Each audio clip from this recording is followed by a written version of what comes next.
killing the vibes right now.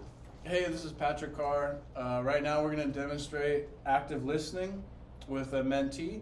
We're going to demonstrate empathy to help us build trust with our new teacher. So to build trust and empathy, I'm going to start off by asking Mr. Lopez some questions about his instructional practices. Mr. Lopez, what are some of your biggest challenges with your classroom management? So I've had a few so far. My first one is cell phone use. A lot of times I'm going over my lesson plan for the day, and students are not engaged. Cell phone use is just constant. So I'm having trouble enforcing the cell phone rule. That's number one. Number two is sometimes students, I'm trying to keep them in their seats, and they're just walking in the classroom.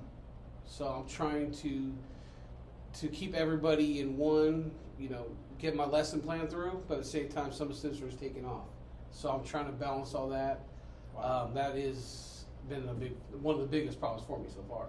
Wow. So yeah, so those two things I'm currently working on right now. So that's where I'm at. So what I hear you saying is that cell phone use, Yeah, kids leaving class or being out of their seat, yeah, that sounds really hard.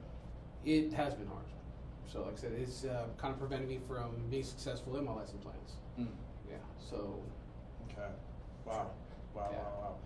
Wow. Do you have any ideas that, like, in what direction do you want to move to kind of address these challenges? Well, I've been kind of just taking some of the students, like for instance, Fernando and Daniel. Kind of just took them under my wing, and now I kind of have them sitting closer to me, so I could maybe I give them the same attention I give everybody else, but sometimes I give them a little bit more. I've had one-on-one conversation with them. I haven't yet made the phone call home, but right now I'm just working on one-on-one before I take it to the next level. But right now I talked with Daniel, I talked with Fernando, for example, and just by a little conversation has kind of made it clear of all the classroom expectations and all that good stuff. So that's what I've started with. But like I said, if the behavior continues, then I will probably make a phone call home. But that one conversation that we have had has been pretty successful. I still am having time to time issues, but it's definitely gotten better.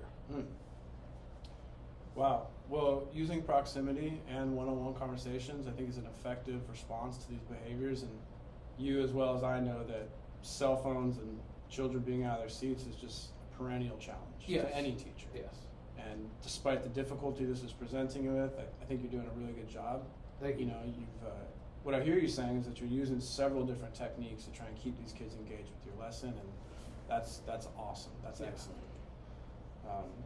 So for this video, that concludes our demonstration of active listening through nonverbal communication, not fidgeting, not looking off into the distance.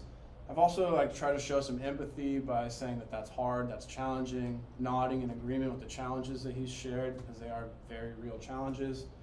And I also like to validate the teacher's perspective by asking him for the ideas that they have to address these problems.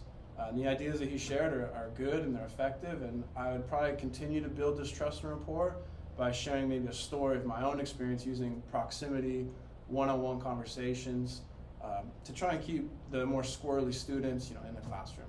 Thanks for watching.